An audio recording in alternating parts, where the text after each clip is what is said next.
محترم مسلمانانو خویندورونو، نن د جمعې ورځ ده او د جمعې په ورځ د سورت مزمل دا وظیفه دا لازمن وکړئ.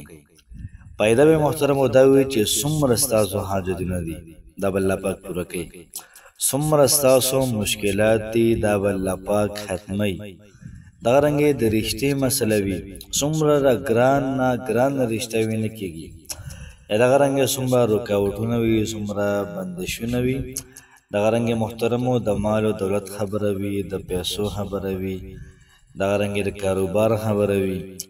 څومره چې محترمو جمله مسلې مسائل دي د سورت مزمل دا وظیفه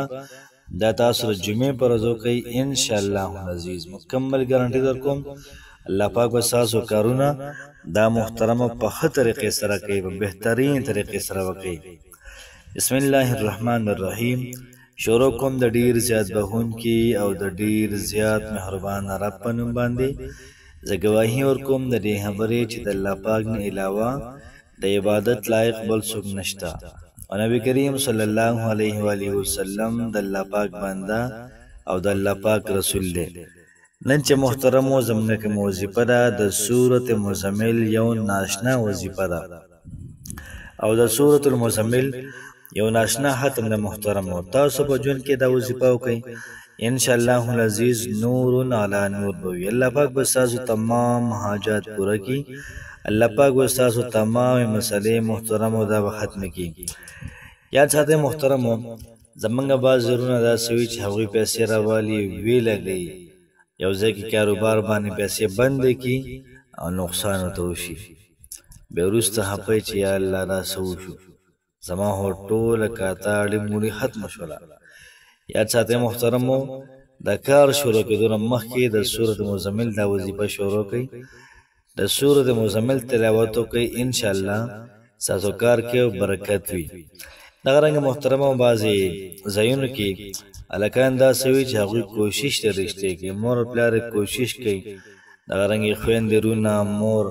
دغه رنګې تروریانې کوشش کوي چې یاره د هلک کله چېرته رښته وګورو، خو رښته نه کېږي. ځکه محترمو نه کېږي چې باقي رکاوټونه وي او نن سبا معاشره خو ډېره زیاته بل شانتې ده. داسې معاشره ده چې دا چا یو چا سره نه لګي، چا بل چا سره نه لګي، چا بل چا سره نه لګي. او یو ناشنا غوندې خبر دی که یو سړی یو ځای کې رشته کوي نو بل سړی پکې شیطانۍ کوي، یا که هغوی راشي دلته کې د هلک کور لیدل غواړي، بل کلي کې تپوس کول غواړي چې دا څنګه خلک دي، نو د کلي والو ته داسې داسې خبرې کېدای شي هغوی ډورانه شي. بیا نن سبا دور ډېر محترم و عجیبه دی، خلک ډېر عجیبه شوي دي. نو د سورت مزمل دا وظیفه وکئ، انشاءالله العزیز د هر چا په خوله باندې به ستا تعریف وي. دغه رنګې زموږ ډېر خویندې کورونو کې ناسته دي او هغوی غواړي چې د هغوی رشته دې وشي، خو نه کېږي، رکاوټونه پکې دي، مسلې پکې ډېرې زیاتې دي، کله یوه خبره مخې ته راشي، کله بله خبره مخې ته راشي. انشاءالله العزیز د سورت مزمل دا کومه وظیفه ده دا ډېره زیاته اعلی ده، دا ډېره زیاته بهترینه ده. بس محترمو تاسو یو 2 رکعته نفل وکئ او سره د سورت مزمل دا وظیفه وکئ، انشاءالله العزیز الله پاک به ستاسو بندې لارې دا به کولاو کړي. که تاسو وظیفه کول غواړئ نو داسې به وکئ چې تاسو به چاردام وکئ، چې کله هم چاردام وکړو نو بیا به د هغې نه بعد تاسو 2 رکعته نفل وکئ. نیت کوم د زړه د اخلاصه 2 رکعته نفل لمونځ ادا کوم په دې حاضر وخت په رضا د خدای خاص خدای تعالی را محمد کعبې شریف په لور کو. الله اکبر. په داسې وخت کې نفل وکئ چې ګورئ دغه ټایم مکروه نه وي، صحیح ټایم وي، نفل کېږي پکې. نو چې کله هم 2 رکعته برابر کړل، ښه په اطمینان باندې، ښه په خشوع باندې، دغه رنګې داسې تاسو وګڼئ چې دا مونځ زما اخري دی او داسې مونځ کول غواړئ چې الله پاک زما مسلې ختمې کړي. انشاءالله العزیز تماشا کوه بیا، او چې کله سلام وګرځي، سلام نه وګرځو، بیا به 11 پیرې درود ابراهیمي وي، 11 پیرې 11 پیرې، او بیا به د هغې نه بعد سورت مزمل 11 پیرې وي، سورت مزمل به 11 پیرې وي، لږ دی ها. بیا به د هغې نه بعد حسبنا الله ونعم الوکیل نعم المولا و نعم النصير دا به تاسو 11 پیری وایي څو پیری 11 پیری دا به تاسو به وایي ورپسې به 11 پیری لا حول ولا قوة الا بالله لا حول ولا قوة الا بالله او بیا به د هغې نه بعد تاسو درود شریف وایي انشاءالله العزیز محترمو ستاسو کم مقصد دی کم ارمان دی کم حاجت دی کم مشکل دی په ذهن کې اوساته او دا وظیفه وکړه الله پاک ته وایي پروردګاره بل در زموږ نشته دی زموږ مسلمانانو دغه یو در دی بس موږ صرف تا نه غواړو بل چا نه غواړو ایاک نعبدو موږ ستا دپاره بندګي کوو و ایاک نستعین او خاص تا نه غواړو خاص تا نه مدد غواړو نو چې کله موږ دا وایو که نه چې خاص تا نه مدد غواړو نو دې کې غیر الله ختم شو او صرف د الله پاک نه غواړو خو د غوښتو طریقه داسې طریقه اپناول غواړئ چې الله پاک وایي چې او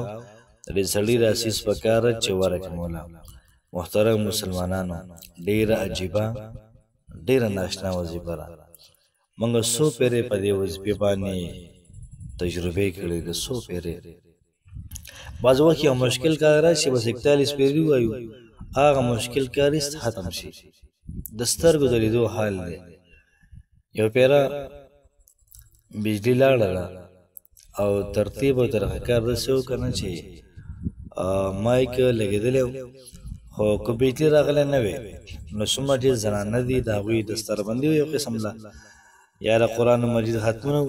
نو هغه څیزه هغوی به نه یې اورېدلی چې کله لاړله بجلي نو موږ 41 پیرې سورت مزمل ختم دا وکړو چې کله 140 پیرې دا برابر شو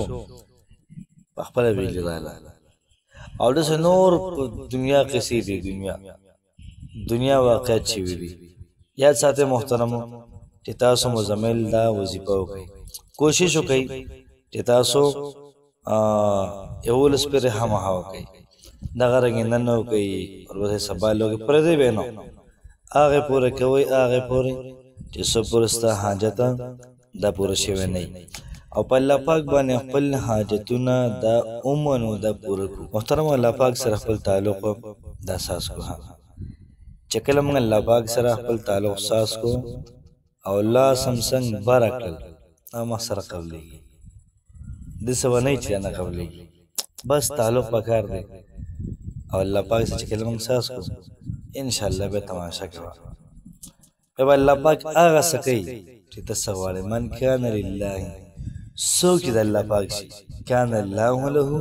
الله پاک به د هغه شي نو موږ د الله پاک شوي نه یو ځکه الله پاک زموږ کارونه مارونه نه کوي کوشش وکړو محترمو تادیه نه کوو بعضې وخت موږ تادیه وکړو یو ورځ وظیفه وکړو قصه ایسته ختمه کړو ایسته او حدیث شریف کې راغلی کوم سړی تادیه کوي الله پاک یې وظیفه نه قبلوي کوشش وکړو وظیفه له زړه نه وکړو انشاءالله العزیز نتیجه په الله پاک باندې پرېږدو الله پاک مو خوشحاله آباد ساته السلام علیکم ورحمة الله وبرکاته